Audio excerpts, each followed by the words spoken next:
Vous écoutez La Story, issue de l'épisode S1115 du podcast Faut pas pousser les ISO, diffusé le jeudi 25 décembre 2025. La Story vous est présentée cette semaine par Sony et sa gamme de boîtiers plein format à la pointe de la technologie.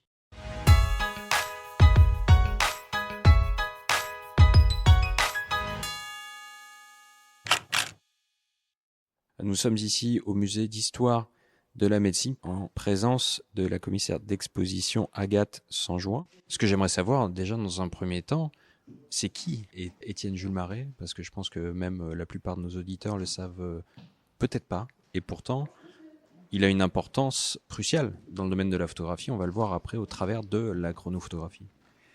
Oui, alors Étienne Jules Marais, c'est effectivement un personnage qui est pas très connu du grand public aujourd'hui. Et quand on le connaît principalement comme un précurseur du cinéma. C'est un des premiers à travailler sur le mouvement et sur, en quelque sorte, l'image animée. Il est également très connu comme un inventeur de techniques photographiques et en particulier chronophotographiques, donc créateur d'instruments également, de capture. Il est aussi très très connu comme un inspirateur des avant-gardes artistiques du XXe siècle. Un grand nombre de peintres, d'artistes se sont inspirés de ces images, c'est-à-dire ces images ont vraiment une portée esthétique. Et pourtant, ça n'est pas du tout le but de son travail. C'est avant tout un scientifique, Étienne Jules Marais, un scientifique qui est un physiologiste, qui a un objet unique d'étude pendant toute sa carrière, qui est l'étude du mouvement, le vivant en mouvement, ce qui le mène à inventer un très grand nombre de techniques, d'appareils pour capter le mouvement.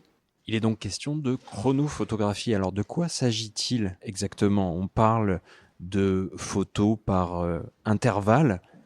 En quoi ça consistait, notamment par rapport à ces recherches sur le mouvement? Donc ces recherches sur le mouvement, elles se basent au départ sur des instruments qui captent le mouvement directement sur les êtres vivants et les transcrivent sous forme graphique. Donc il y a en fait un appareil inscripteur qui permet de traduire le mouvement sous forme de graphe. C'est ça le début de sa recherche. L'objectif de Marais, c'est toujours d'intervenir le moins possible, d'interférer le moins possible avec le sujet qu'il étudie. À son époque, la physiologie s'organise beaucoup autour de la vivisection animale. Donc évidemment, là, il y a un très fort impact sur le sujet en question. Et donc, il considère que ça n'est pas une méthode proprement parlée scientifique, puisque ça a une incidence directe sur le résultat. Donc il veut sortir le plus possible de ce contact avec le sujet. Donc il va donc inventer ses instruments dans un premier temps. Et dans un deuxième temps, il tombe sur un article qui est publié dans La Nature, un périodique à très grande diffusion à la fin du XIXe siècle, qui est vraiment un périodique de vulgarisation scientifique. Et c'est un article qui rapporte les expérimentations d'Edward Muybridge, donc un Américain photographe, qui pour la première fois tente de capturer le mouvement d'un cheval au galop à l'aide d'une technique qui va s'appeler la chronophotographie. Donc ça le passionne, il échange avec Muybridge et il va perfectionner le système de Muybridge qui consistait à disposer sur une piste de course 24 appareils en série donc, le cheval actionnant lui-même l'appareil photo quand il passe à proximité en entraînant un fil raccordé à l'appareil et au système de prise de vue. Donc c'est lui qui prend la photo au moment exact où il passe. Donc c'est évidemment très astucieux, mais pour Marais, la chronophotographie a une définition un tout petit peu différente.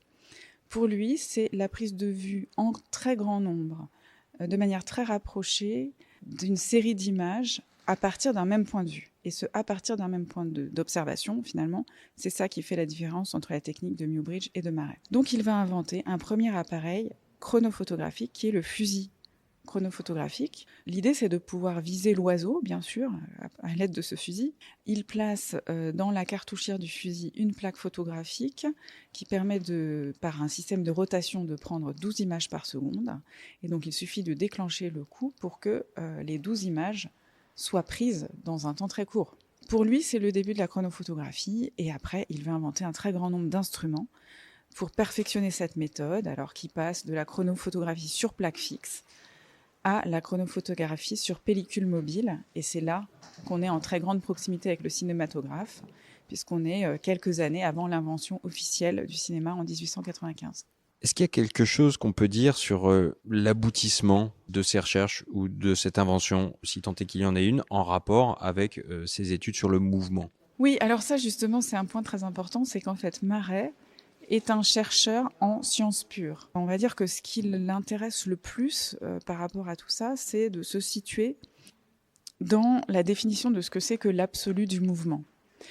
L'absolu du mouvement nécessite tout d'abord de l'analyser. Et donc la chronophotographie, ça permet d'analyser, puisque comme vous avez une série de photographies, eh bien, on peut décortiquer la manière dont ça se produit, alors que nos sens, la vue, le toucher, ne peuvent pas le saisir. Donc c'est vraiment aller au-delà de l'œil qui l'intéresse finalement, au-delà du visible, de ce qui nous est perceptible.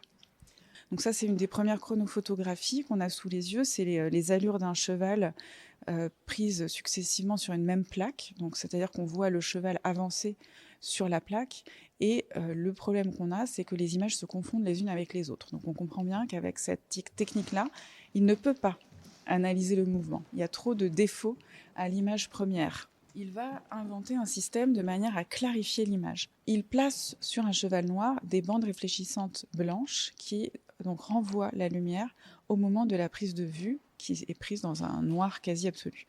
Donc finalement, ce qu'il obtient au cliché sur plaque fixe, c'est non pas une image brouillée comme il l'avait auparavant, mais une image d'une sorte de pointillisme, de ces plaques réfléchissantes prises dans les différentes prises de vue qui forment finalement une courbe. Et comme il a placé ces plaques à des endroits stratégiques de l'anatomie du cheval, en l'occurrence les articulations, il voit le mouvement de chaque articulation grâce à cette photographie. Cette photographie, eh bien, il en tire un graphe, c'est-à-dire en reportant les points sur du papier, il obtient un graphique qui représente les mouvements de la patte du cheval dans cette allure en mouvement. Mais il n'en reste pas là, parce que là encore, pour lui, cette analyse-là, elle n'est perceptible que par les scientifiques, que par les gens qui arrivent à analyser ce graphe. Donc il en refait un autre dessin, qui est le dessin de la patte seule, mais de la patte individualisée, donc à partir du graphique. Et cette fois, on comprend tout à fait comment fonctionne le mouvement de la patte. Ça, c'est aussi très important, c'est que c'est un grand vulgarisateur. C'est-à-dire, il publie essentiellement dans des revues de vulgarisation, de revues de sociétés savantes. Sa perspective, c'est de faire comprendre la science au plus grand nombre d'entre nous. Et force est de constater, quand on lit ces articles, que c'est absolument compréhensible. Donc, à partir de ces photographies, il parvient à modéliser en 3 dimensions, par exemple, le vol d'un oiseau, on le voit ici. Donc, il réalise des sculptures d'un oiseau en plein vol, avec donc la révolution de l'aile qui est tout à fait visible. Ça, c'est l'analyse de la 3D, en fait. Donc, c'est vraiment un élément encore plus poussé de son étude. Mais pour aller encore plus loin, il place ces sculptures dans un zoetrope. Le zoetrope, c'est un appareil qui est là aussi au tout début de la photographie ou du cinéma. C'est un cylindre percé par des trous à intervalles réguliers. Et quand vous placez votre œil devant cette bande percée de trous, eh bien, votre œil, par la persistance rétinienne, parvient à enregistrer une phase du mouvement qu'elle ne pourrait pas analyser sans ce recours à l'effet stroboscopique. Donc il place ces sculptures dans ce zoetrope géant, et donc on peut visualiser le mouvement en 3D de ces oiseaux. Encore une fois, il n'en reste pas là, c'est-à-dire qu'il veut encore plus synthétiser les choses, et il va faire cette sculpture extraordinaire, qui est une sculpture qui s'intitule « Décomposition du vol du goéland », où on a toutes les phases du vol du goéland, donc rassemblées en une seule œuvre qui fait, une 50aine de centimètres. Donc tous les mouvements de l'aile sont représentés dans une même vue, et ça, évidemment, c'est tout à fait compréhensible. C'est sidérant, c'est ce qu'on voit aujourd'hui avec les technologies numériques en photographie d'une rafale, tout simplement, d'un oiseau en plein vol. C'est stupéfiant, c'est magnifique comme œuvre. Et donc cette exposition, on peut la voir jusqu'au mois de février, c'est ça ? L'exposition est ouverte jusqu'au 18 février, donc au Musée d'Histoire de la Médecine, qui est ouvert le lundi, le mardi, le mercredi, le vendredi et le samedi, de 14h à 17h30. Il y a un certain nombre de visites guidées qui sont prévues, qui sont en ligne sur notre site, sur lesquelles on peut s'inscrire. Un grand merci à vous pour toutes ces explications. Merci beaucoup.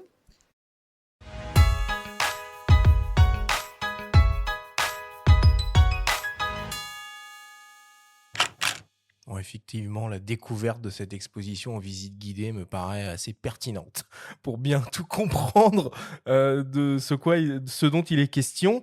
Bon, le travail de Marais, ça va bien au-delà de la photographie, puis ça touche plein de domaines en fait.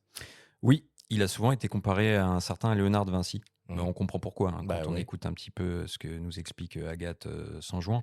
Alors, visite guidée, oui, absolument. C'est sûr que c'est un plus, surtout que Agathe, en l'occurrence, c'est quelqu'un d'absolument passionnant. J'ai 40 minutes de rush et il n'y a rien à jeter, donc c'est compliqué de garder un petit extrait comme ça.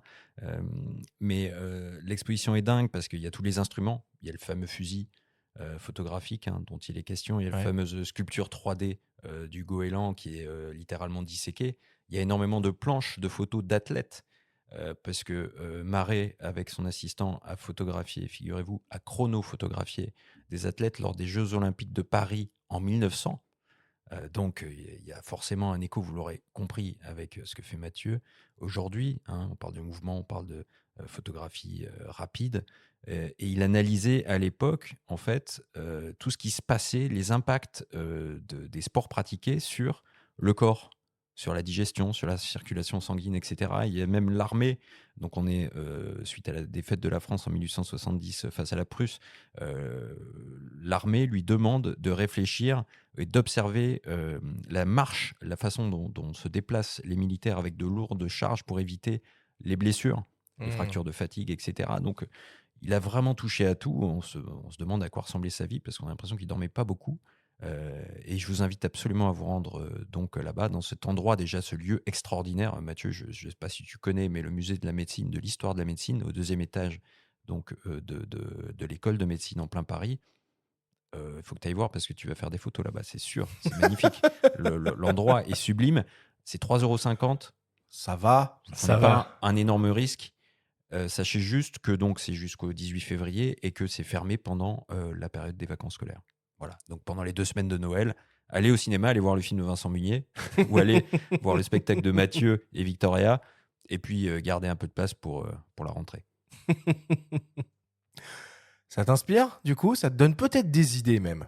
J'ai trouvé ça assez intéressant. Je ne connaissais pas du tout ce personnage. En fait, Moi non plus. ce que j'adore à chaque fois que je viens dans des podcasts ou que je rencontre de nouvelles personnes, c'est qu'on en apprend tous les jours. Et là, en tout cas, tu m'as donné envie d'y aller et d'aller rencontrer ce grand artiste. Oui, je salue Pascal Maître, photographe. Mais qu'est-ce qu'il a à voir là-dedans? Eh bien, figure-toi, c'est lui qui, à un moment, il m'a envoyé un petit message. Il me dit il faut que tu ailles voir cette expo, il faut que tu ailles voir cet endroit.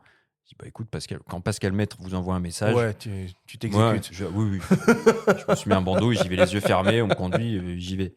Mais merci Pascal, tu as eu raison. Bon. Merci Benjamin pour cette dernière story.